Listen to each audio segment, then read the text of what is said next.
Bismillahirrahmanirrahim. Assalamualaikum warahmatullahi wabarakatuh. Di sini saya akan menjelaskan tentang analisis kualitas pelayanan publik mengenai kepuasan layanan di Badan Pusat Statistik.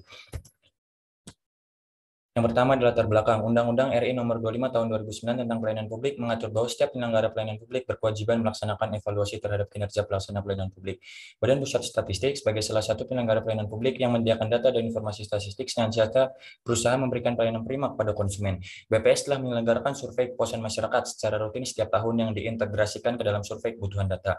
Survei ini selain bertujuan untuk mendapatkan tingkat kepuasan konsumen terhadap pelayanan data BPS, juga bertujuan untuk mengidentifikasi kebutuhan data dan tingkat kepuasan konsumen terhadap kualitas data yang dihasilkan BPS. Yang pertama, ada kepuasan konsumen terhadap pelayanan statistik terpadu BPS. Pada diagram pertama merupakan presentase kepuasan konsumen di PST BPS Pusat terhadap pelayanan PST menurut atribut pelayanan. Dapat kita lihat sarana dan prasarana memiliki tingkat kepuasan lebih tinggi dari yang lain, yaitu 92,31%. Pada diagram yang kedua merupakan persentase kepuasan konsumen di PST BPS Pusat terhadap pelayanan PST dengan tingkat kepuasan 87,59% dan tidak puas 12,41%. Bagian yang kedua, kepuasan konsumen terhadap akses data, sarana, dan prasarana. Pada diagram pertama merupakan persentase kepuasan konsumen di PST BPS Pusat terhadap akses data BPS dengan tingkat kepuasan 91,03% dan tidak puas 8,97%. Pada diagram kedua merupakan persentase kepuasan konsumen di PST BPS Pusat terhadap sarana dan prasarana PST dengan tingkat kepuasan 89,42% dan tidak puas 10,58%.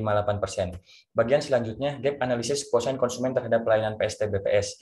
Diagram tersebut merupakan tingkat kepentingan, tingkat kepuasan, dan gap pelayanan di PST BPS Pusat. Dapat kita lihat dari diagram tersebut bahwa seluruh atribut pelayanan di PST BPS Pusat memiliki nilai gap negatif, yaitu nilai harapan kepentingan lebih tinggi dari nilai persepsi kepuasan.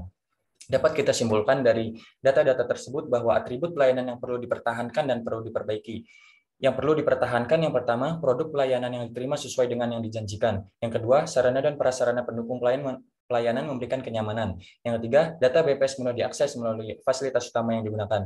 Yang keempat, petugas pelayanan atau aplikasi pelayanan online merespon dengan baik. Dan yang kelima, petugas pelayanan atau aplikasi pelayanan online mampu memberikan informasi yang jelas. Adapun yang harus diperbaiki. Yang pertama, persyaratan pelayanan yang ditetapkan mudah dipenuhi atau disiapkan oleh konsumen.